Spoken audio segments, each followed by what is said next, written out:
Kila siku, mamilioni ya watu wanatembea na kusafiri kwenye barabara za Tanzania. Biashara zinahitaji kuonekana na wateja wanahitaji kuona bidhaa na huduma mpya.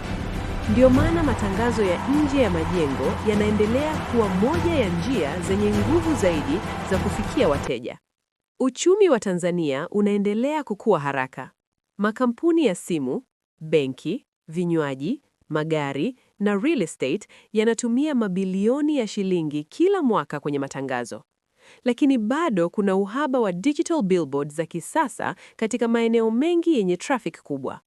Mradi huu unapanga kujenga mtandao wa digital billboards 10 katika miji mikubwa ya Tanzania. Billboard hizi za LED zitawekwa kwenye maeneo yenye magari mengi na watu wengi.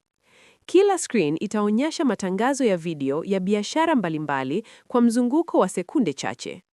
Kila billboard inaweza kuwa na slot 20 za matangazo.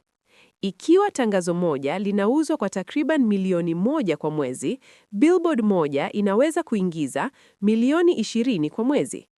Kwa billboards 10, mapato yanaweza kufikia milioni 200 kwa mwezi, au zaidi ya bilioni 2 kwa mwaka.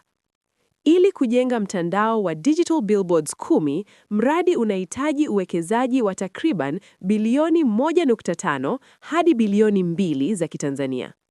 Uwekezaji huu utatumika kwa digital LED screens, miundombinu ya chuma, installation na control systems, vibali na maandalizi ya locations. Kwa mapato yanayokadiriwa kufikia zaidi ya bilioni 2 kwa mwaka, mradi huu una uwezo wa kurudisha uwekezaji ndani ya kipindi cha miaka 2 hadi 3.